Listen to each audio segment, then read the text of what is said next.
Hello, good day guys. This is your African Revolutionary channel. Welcome back. In today's very video edition here, we have a major breakthrough. And this major breakthrough we're talking about here is African has invented a way to actually harness free electricity from trees to power homes. Yes, you heard me right. That sounds like crazy thing. Yes. And this doesn't make the Western world feel happy because you never sat down to actually imagine how much that your government are making from the power grid that is supplying you.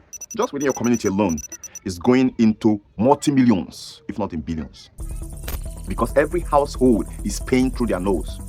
But those are actually little compared to the Western world. The Western world is much more like, it has to take everything because the system in the Western world is designed to collect everything the government gave you. So if you are earning up to $30,000 a month, then make sure that at the end of the month, what you are going to pay in your house rent, in your hospital bills, your health insurance, in your car insurance, in your tax, in different kinds of things, collect those money like 90% back. That in the end, you'll be so grounded that you can't even travel out of US or the Western world to go to any African country, because they know once you get there, the opportunity you're going to meet here, that our own people can see the opportunity, is so enormous that you will never want to go back to the Western world. So the groundbreaking invention about generating free electricity from trees, it is crazy, but it's real. Africa, a lot of Africans who have already understood these secrets are living in free energy. They have leaped into the future. Why those of you who are still paying your NEPA bills, as it will be called in Nigeria, power utility bills, have been left behind. However, in this very channel, I'm going to reveal the secret because I wish there is a way we can be able to protect this very secret. But let's do what Nelson Mandela did, right? He said he believed in forgiveness and he decided to forgive the West in their atrocities. So let's say we won't do as they do, create a technology that enslaves humanity instead of liberate humanity. Make human to serve technology instead of technology to serve humanity. That's not what we're going to be doing. We're going to make this open so that people can liberate themselves in any way possible. And if it is going to be useful for them to actually use it to generate electricity, to power their homes, run their businesses, it's good. Now, if you don't know what having electricity or constant electricity means in Africa, let me give you an instance. If you have a provision stores where you sell different groceries, things, and a lot of it, when in the day, everybody's going to be competing the same, right? But when once it's about 6, 7 o'clock, the time shifts. Only those who have electricity will sell more product from that very moment, maybe to 10 or even 11 or even to 12. Now, that is where the selling of gasoline comes into play. That is where the power grid and a lot of them comes into play. So when there is a blackout, it kills not just only the business, it's not just only deprive you of using electricity in your homes, it also kills a lot of business, it also causes a lot of poverty, it also causes a lot of downtrodden, it causes a lot of economic instability, because whether I like it or not, people who are selling these little things in the market, in their different businesses, are the people who are actually moving the economy forward. So when you are grounded because you don't have electricity, you have been knocked out of the business. And therefore, that is where this very free energy from tree, or other ones like Maxwell Chikumbuso said is going to share his blueprint. But we can't be able to be sitting and waiting for other blueprints. And we can't be sitting and waiting for Ernest Andrew, because we don't even know their fate. We don't even know, as it is right now, I'm saying that, yes, the government of Malawi is actually supporting and pledging to support Andrew Ernest, but we can be able to say what can happen next. And therefore, that is where this very groundbreaking invention by a South African guy that is furthermore taken into the next level by Nigeria hits hard. That is why this very technology, this very invention is for everyone, is to democratize power. And trust me, there is a video which I have actually come across, and this video is something else. Imagine a single tree quietly powering an entire home, lights, phones, even a fan, without the grid. It sounds like sci-fi, but right now, African innovators are making it real. This isn't about burning wood or expensive solar panels, it's about harnessing the living energy of the tree itself. Today, we'll explore the science behind bioelectric and triboelectric trees, a breakthrough that could solve energy poverty for millions. Forget what you know about renewable energy. This connects ancient nature with futuristic tech. I'm Dr. Cool, and we're about to see how African ingenuity is lighting up a continent and inspiring the world. This is the story of tree power. For centuries, trees gave us shade, oxygen, and wood.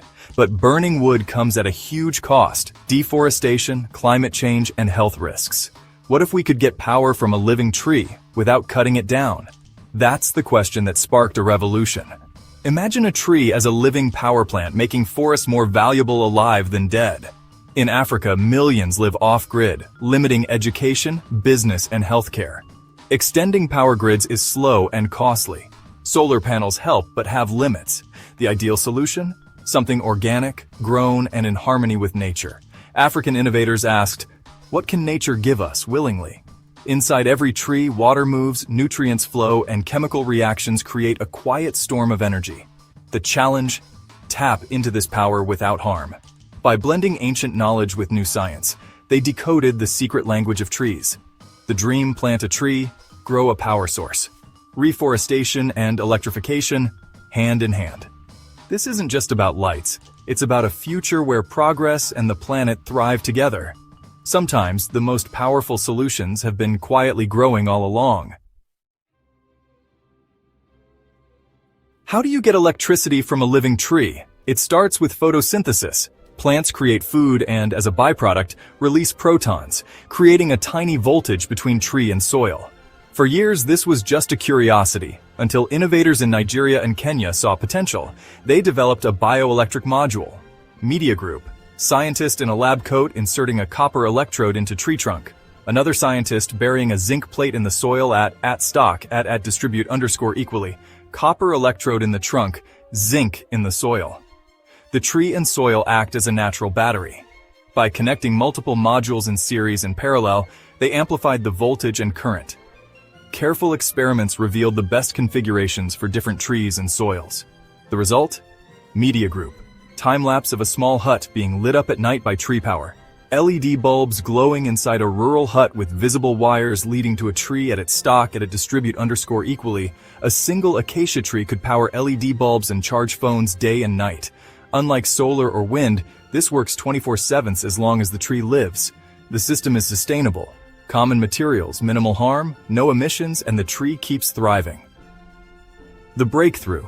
Media Group. Wide shot of multiple trees wired for bioelectricity in a rural landscape. Animated blueprint overlay of the bioelectric system on a tree at its stock at distribute _equally. A practical, scalable blueprint for generating electricity from living plants. This wasn't just a lab trick. It was a new way to power the world. The world took notice, and the door opened to even more powerful discoveries. The bioelectric module was a leap forward, but innovators wanted more power. They turned to the triboelectric effect, the static electricity from leaves brushing in the wind. Each leaf-to-leaf contact creates a tiny charge. Multiply that by millions of leaves, and you have a hidden energy source. The solution: triboelectric nanogenerators, TANGs. Ultra-thin, biodegradable films placed on leaves and branches. As wind moves the leaves, the films generate and capture electricity, channeling it to a central capacitor.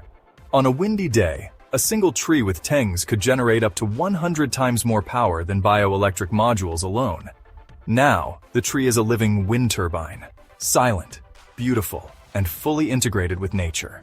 This was the second, even more powerful piece of the tree power puzzle. The combination of bioelectric and triboelectric systems unlocked a new era of clean, organic energy. Trees became not just symbols of life, but engines of progress. The technology was ready to scale. The forest itself could become a power plant. Le processus consiste, j'ai mis le capteur à l'intérieur, donc je vais balancer avec ce connecteur. Ici, la sortie, le courant ne peut pas électrifier, c'est le courant passe uniquement le courant de la batterie ou bien de la pile électrique. Mais quand on va le relier au transfo, l'oscillateur va permettre de basculer en courant AC.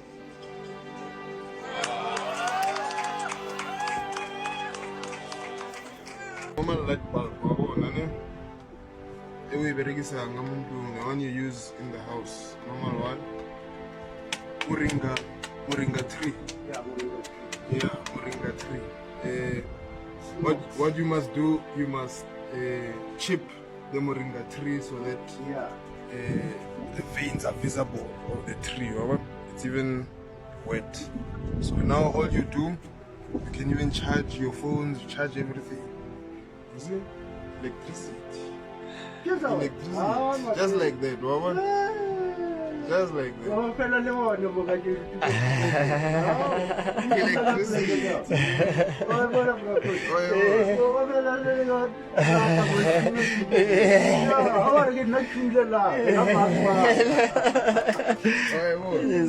Nothing, no magic, Electricity. Moringa tree. Yeah. The real magic happens when you combine both systems. The bioelectric module provides a steady baseline, enough for lights and phones, day or night. When the wind blows, the triboelectric system surges, powering bigger appliances like pumps or refrigerators. The system adapts to the weather, gentle current on calm nights, powerful bursts on windy days.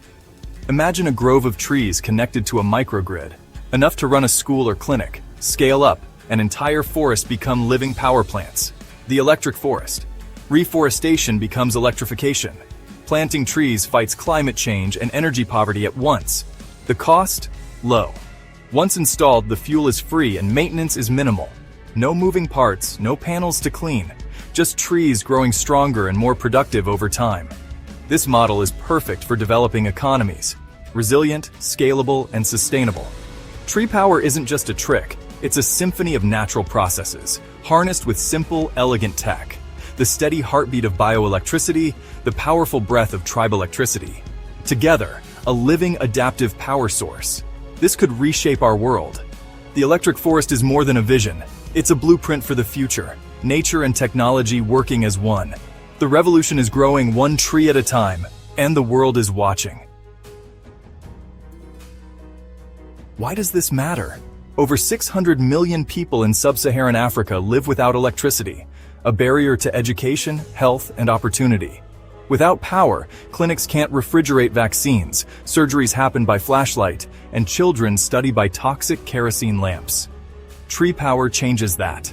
A grove of trees can keep a clinic running, light up homes, and empower small businesses.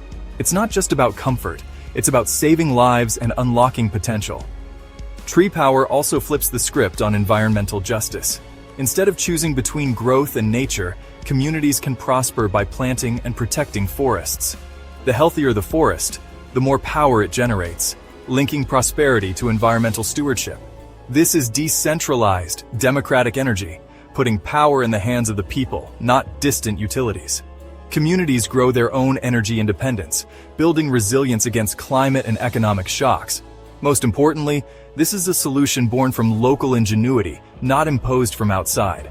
It leverages local resources, respects nature, and empowers people. It's a story of hope, proving that elegant, sustainable solutions can come from anywhere. The electric forest is a model for the world.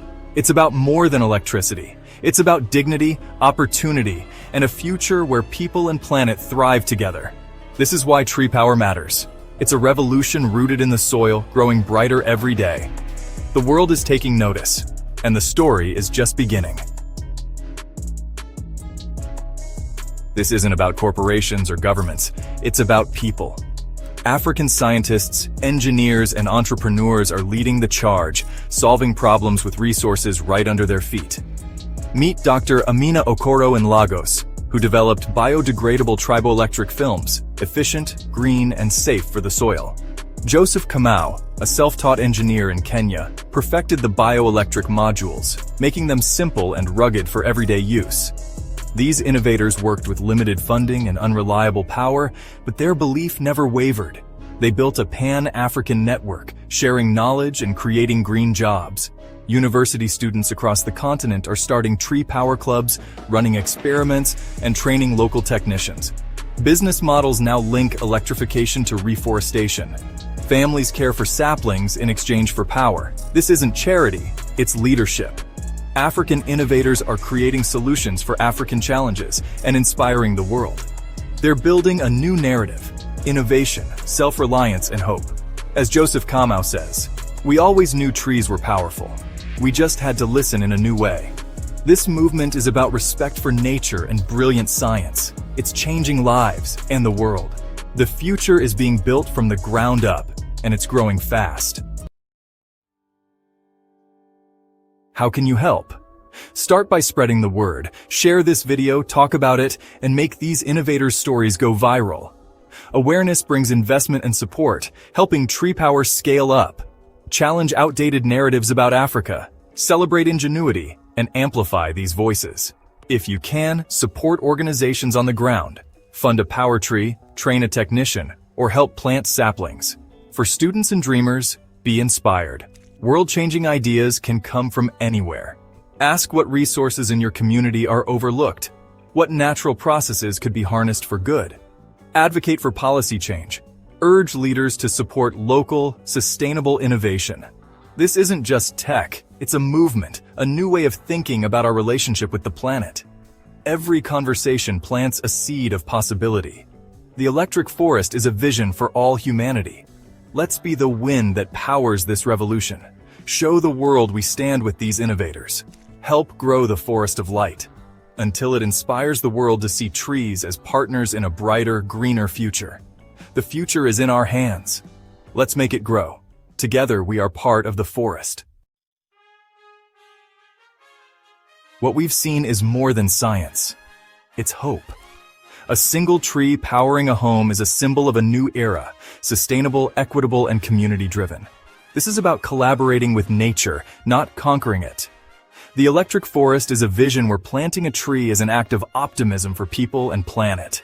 Share this video, subscribe for more stories of African ingenuity, and remember, the future isn't built. It's grown. Thanks for watching.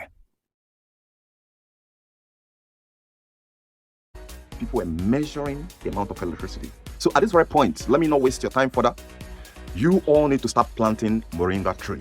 You heard me right? Moringa tree is one of the miraculous tree that doesn't just only have health benefits. It have the capability to generate up to 220 volts.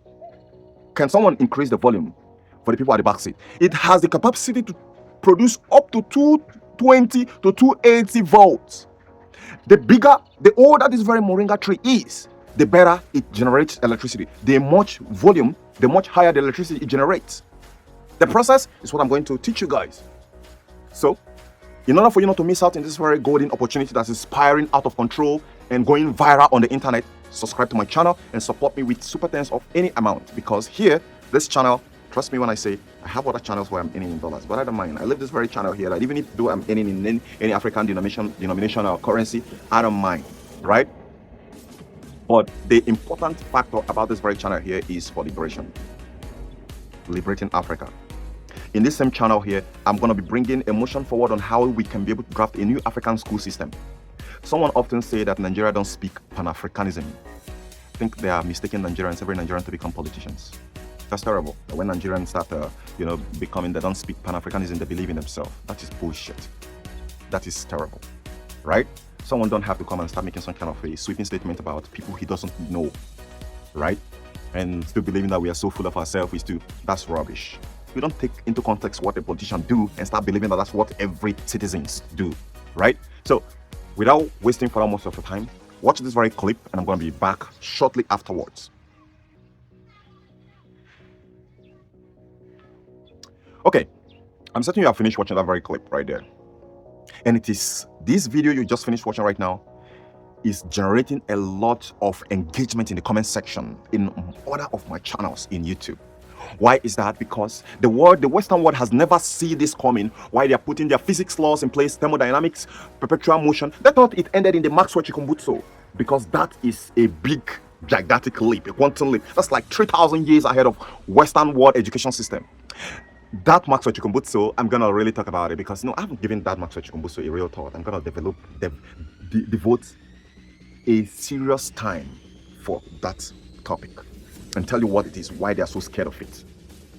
Because another name of Maxwell Chikumbutso microsonic energy device or self-power technology is destruction.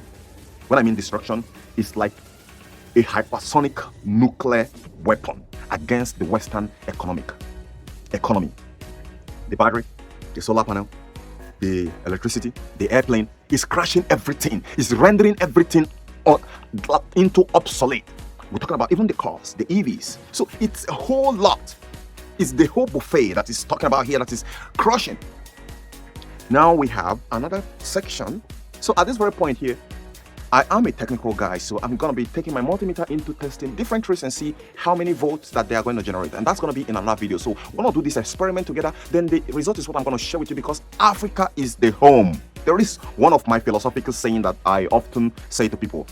African can be having all these mineral resources, rich mineral resources that power the entire Europe without having the intellectual knowledge. It is impossible. It is impossible. Africa can possess all these mineral resources without knowing how to refine them. Why did you think we are not refining them? The Western world are busy teaching us about heaven that they are not even willing to go.